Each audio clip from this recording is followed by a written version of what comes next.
तो दोस्तों, अपने हरियाणा लेबर वेलफेयर बोर्ड का यूज़र नेम पता करने का जो मैं आपको तरीका बताने वाला हूँ बहुत ही आसान है, जिसके लिए मैं आपको यहाँ पे सारी चीज़ उदाहरण के साथ दिखाने वाला हूँ। सबसे पहले आप ये समझ लें कि आपके नाम के जो पहले 3 अक्षर होते हैं वो, और आपके जो आधार रजिस्टर्ड मोबाइल नंबर है उसके अंतिम 5 अक्षर, जो आपका मोबाइल नंबर है जो आधार में रजिस्टर्ड है उसके लास्ट जो 5 डिजिट है वो हमारा यूज़र नेम होता है। मैं आपको यहाँ पे उदाहरण के लिए कुछ चीज़ें दिखा देता हूँ जिससे आप आसानी से समझ पाएँ। जैसे कि आप यहाँ पे कुछ नाम देख रहे हैं, मैंने यहाँ पे हर नाम का पहले 3 अक्षर, जो हमारे जैसे अंकित लिखा है तो ANK, अमित लिखा है तो AMI, सुमित लिखा है तो SUM, राम लिखा है तो राम।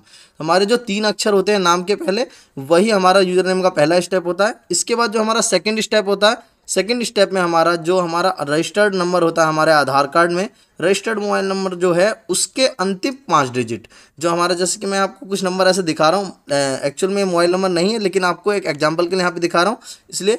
तो यहाँ पे देख रहे हैं हम लास्ट जो 5 डिजिट हैं 67890, तो आपके मोबाइल नंबर में जो भी आपके 5 डिजिट हैं आप वो यहाँ पे डाल सकते हैं। जैसे कि मेरे लास्ट 5 डिजिट हैं 41858, तो मैं वही मेरा होता है SUM और 1858 करके मेरा यूजर नेम होता है, जैसे कि मैं आपको बता रहा हूँ। यहाँ पे मैंने आपको करके भी दिखा दिया है कि जैसे अंकित का है तो ANK 67890, सबका ऐसी इसी हिसाब से आपको सेट कर लेना। आपका अगर नाम कुछ भी है तो आप उसको अपने नाम के पहले 3 अक्षर, उसके बाद आपका जो आधार में रजिस्टर्ड मोबाइल नंबर है उसके अंतिम 5 अक्षर, जो मैं आपको यहाँ पे करके दिखा रहा हूँ दोस्तों। यहाँ पे आप सारी चीज़ें देख सकते हैं, इसमें आपको ज़्यादा कन्फ्यूजन नहीं होनी चाहिए। और ये मैं आपको बता दूँ, यूज़र नेम का सबसे आसान तरीका है। बड़ी से बड़ी कंपनियां भी यही मेथड फॉलो करती है जिससे उन्हें पता लग पाता है।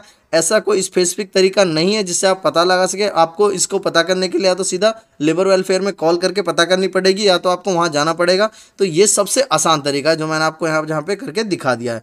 अब मैं आगे की जानकारी के लिए आपको बता दूं, अगर आपको अपना पासवर्ड भी रीसेट करना है तो उसके लिए आपको सबसे पहले गूगल पे LWF labour welfare board search कर लेना है। पहला ही ऑप्शन आपका ऑफिशियल वेबसाइट के लिए आ जाता है, जैसे कि आप यहाँ पे देख पा रहे हैं।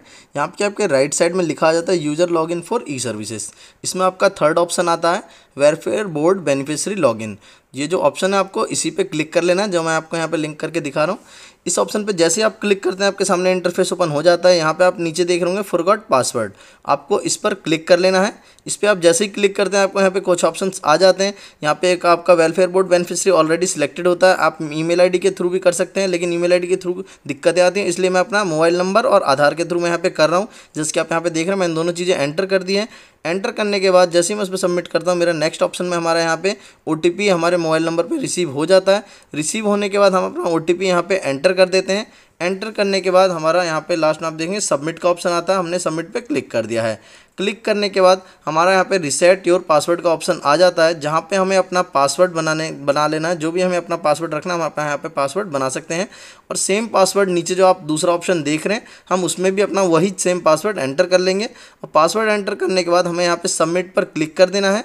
जैसे ही हम सबमिट पर क्लिक करते हैं हमारा यहाँ सक्सेसफुली पासवर्ड रिसेट हो जाता है, जैसे कि आप यहाँ पे देख पा रहे हैं पासवर्ड रिसेट सक्सेसफुली। तो दोस्तों, मैंने आज आपको इसकी पूरी जानकारी दे दी है। ये जानकारी आपको कैसी लगी जरूर बताइएगा। इस जानकारी से आपको थोड़ी सी मदद मिली हो तो हमारे चैनल को कर देना सब्सक्राइब, क्योंकि इस प्रकार की जानकारी भरी वीडियो हम आपके लिए लाते रहते हैं। धन्यवाद।